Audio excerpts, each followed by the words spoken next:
On this week's episode of The Buzz, Justin Bieber, Madonna, and Chris Christie are all making headlines. We'll also get up close and personal with the co-hosts of The Buzz and find out how you can take a stab at being a co-host yourself. From GaySocialites.com, this is The Buzz with Charles Venters, Jason Beck, and Robbyne Kaamil. Welcome back for the second episode of The Buzz, our new talk show right here at GaySocialites.com. If you missed the first episode, don't worry. Let me catch you up in a flash. My co-hosts went out and interviewed some of the players in the 2013 Glam Awards, and frankly, we didn't learn too much. Is someone bitter that they lost the Best Writer award to Michael Musto for the 5th consecutive year? Hell yeah, I'm bitter, but then again, I'm generally bitter about something. I'm also going to interview my co-hosts, Jason Beck and Robbyne Kaamil, something I probably should have done before asking them to join the show, but what the hell, we'll get to know them together. But before we interview them, let's put them to work. Here's the latest buzz. Justin Bieber is in hot water over eggs. Even if you've been living under a rock, I'm sure you've heard that the cops busted into Bieb's Beverly Hills estate after his neighbors claimed the pop star and his entourage of Lils caused $20,000 in damage by throwing eggs at their home. They busted up in Bieber's house this week with search warrants, honey. Took all kind of shit out of there. And while they were there, he had them rappers up in there, Lil C, Lil Mo, Lil somebody. They all named Lil something. Lil Czar, that was his name. Honey, found crack cocaine in the house. Yeah, he was up there getting high with that crack pipe, honey. He said it wasn't cocaine. He said black folk don't do cocaine. I know he's not from Brooklyn, okay? Apparently all that egg drama didn't slow Bieber down much. Just a few days later, he was arrested in Miami on suspicion of DUI, drag racing, and resisting arrest. If you ask me, what this all proves is that Justin isn't mature enough to be living on his own, and his mommy needs to come down from Canada and keep a better eye on her little baby.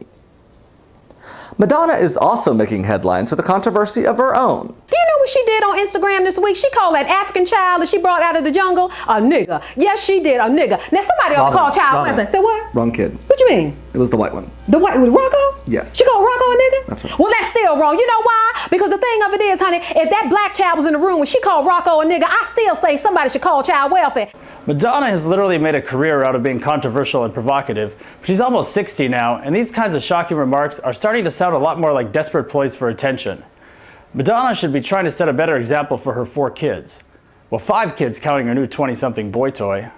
The Material Girl has since apologized, saying that Dirty Soap is Rocco's nickname, and she isn't racist for calling him the N-word, since he's white. Musicians aren't the only ones who have been racked with controversy this week. New Jersey Governor Chris Christie is also sweating bullets with a scandal of his own.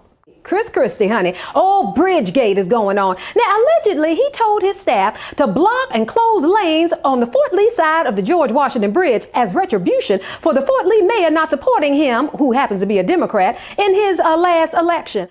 Now, the big question is just how involved Governor Christie was in this evil plot. If he winds up getting caught in the middle of all this with his big old pants down, and nobody wants to see that, then even his most loyal supporters would never be able to look at him the same way again. You know, this scandal could be one big misunderstanding. Chris Christie might have just been standing on the bridge on those days, and no cars are getting around that fat ass. Now that they've given you the buzz on what's making headlines, let's get to know my co-hosts, Jason Beck and Robbyne Kaamil. What qualifies me to be a Buzz co-host? I would say absolutely nothing. But, you know, in this day and age, you have the Jenny McCarthy's and Elizabeth Hasselbeck's and pretty much everybody on Fox. These guys have lowered the bar all the way down to the ground, and so I thought if they can do it, I can at least give it a shot. Well, honey, there's so many things that I've done that qualify me to be a host of The Buzz. You know, I'm an accomplished author. I wrote the book Get Off the Titty. Yes, darling. Available at Amazon.com. Plug, plug, plug. Promotional whore that I am. And I'm also an accomplished actress, darling. I was in Bear City, the movie. Violent Tendencies with Mindy Cohn from Facts of Life. You remember the little fat bitch on there? I was in a movie with her. And I've also produced my one-woman show, Robbyne Kaamil Raw and Real, which toured everywhere, darling. It's also on DVD, honey. Yes, you can also find that online as well. And I've also co-hosted radio shows before, in addition to being a guest on the Howard Stern show. I also co-hosted a show called D-List Radio with Daniel Nardisio on East Village Radio, which was very popular, a nightlife show. You know, we were interviewing RuPaul, Taylor Dayne, all that kind of stuff, honey. So I've got a lot of stuff under my belt, a wig, shall I say, okay? I grew up in the South Bronx. Now, growing up in the South Bronx, honey, in the 80s was not cute because I had to dodge bullets and everything, you know, and the cops were chasing drug dealers up and down the street. So it wasn't a lot of fun, honey. You know what I mean? You had to stay in your house if you wanted fun to be safe, okay? So what we did in the South Bronx, girls had pajama parties. That's how we stayed safe, honey, because you couldn't play outside, honey, because you'd be done got shot. Uh-huh. I grew up in North Dakota. It's a great place to grow up, but I would say not really a great place to be when you are grown up.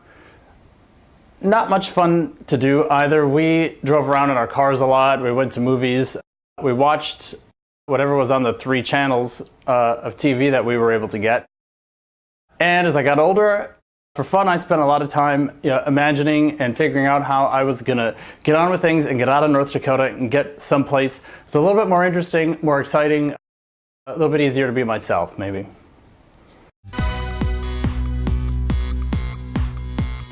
One of the wildest things that happened to me at the nightclub was I was in the bathroom, honey, and I saw a celebrity doing blow. Yes, honey, yes, and she was having a bad reaction. And I wanted to say to her, honey, you should have got that from Ray Ray instead of those Russians. But you know I didn't because it wasn't none of my business. The craziest thing that's ever happened to me at a party, one Sunday afternoon I was out on Fire Island at a tea dance, and it was a very hot, sunny day, almost 100 degrees. We were drinking margaritas and dancing and having a great time. And someone I knew came over and wanted to introduce me to Robbyne Bird. So Robbyne Bird comes over and she's wearing this big kimono or bathrobe or something like that. Very low cut, her big breasts all sweaty and hanging out. And I'm dancing with her, and all of a sudden, the heat and the margarita started to get to me, and I started to feel very queasy, incredibly thirsty, and my vision started to get blurry. And next thing you know, I lost my balance, I fell forward, and my face ended up right in between Robbyne Bird's breasts. The next thing I remember is being carried out of the party and a quick trip off the island, medevaced to Bayshore Memorial Hospital, and I was good as new in a couple hours. Who do I admire most? I would have to say my amazing friends Ron and Steve. Aside from being amazing friends, wonderful people, very sincere, genuine, always there for me when times are tough, and when and to have fun with me when times are fun. They are incredible. They've been together for over 30 years now. Through all sorts of things, they've managed to keep their commitment to one another and managed to keep their relationship incredible. And just last year, after 33 years, they got married, and it was really amazing. The person I admire most is Oprah Winfrey. I love Oprah. You know what? Because she grew up black, ugly, and poor in the segregated South, honey, and look what she's become, a billionaire. That is the epitome of the American dream. What's the oldest item I own? I would have to say my VCR. I have some tapes, some fine films, let's say, that I've had for a long time that I like to sit back and enjoy every once in a while that are on VHS. So I keep that VCR around just for those lonely times. The oldest item I own is my refrigerator, and that bitch is about to go on the brink. Blink. Blink. Yeah, honey. My eggs about to spoil and everything. Have I ever dated girls? Oh yeah, I've dated girls. In fact, I was married to one once. She is an amazing person, and there was a lot of really great things about it. She had a lot of wonderful things to offer, but there was one thing that she didn't have to offer that as time went on, I really realized it was important to me. So we had to change things around a little bit, and now we're really great friends. Well, you know something? I think I became a gay icon because the boys love black women because they know how to read and they keep it real. And I do that 24/7. And no, I did not really thought about being with a woman because you know what? I like my sex rough. I like people to throw my pussy up on the wall, honey, and fuck me like they hate me. And lesbians just can't do that for me, okay? Yeah, I was right. I definitely should have interviewed those two before we started this show. Robin's got several questionable ventures under her wig. Jason has no experience and compared himself to Fox News. And Robin read Oprah. Everybody knows you don't mess with the almighty O. So now here they are again to tell you how you can get their job. And we want you to get a buzz with us. Here's your chance. In March, we're going to air a Buzz special, The Search for a Co-Host. One winner will get the chance to co-host The Buzz with Robbyne, Charles, and me. If you're good, we might keep your ass. Here's how you can enter. Record a short video. Keep it to 2 or 3 minutes, bitches. We don't have all the time in the world to be watching shit. What do they need to do on the video, Jason? Well, Robbyne, whatever it takes to get our attention. Then email that video to thebuzz@gaysocialites.com. We'll be airing some of the entries on our special, and one lucky winner will get the chance to join us as a Buzz co-host. We also plan to schedule some open editions that we'll be recording in New York City, so check out our website at gaysocialites.com/thebuzz for more details. We may forget we promised that when we sober up, but we'll see. Send in your video, bitches. Okay? Thanks, guys. I look forward to seeing what kind of videos we get. For Jason, Beck, Robbyne, Kaamil, and the rest of us here at gaysocialites.com, I'm Charles Winters. Thanks for tuning in to this episode of The Buzz. We'll see you next week.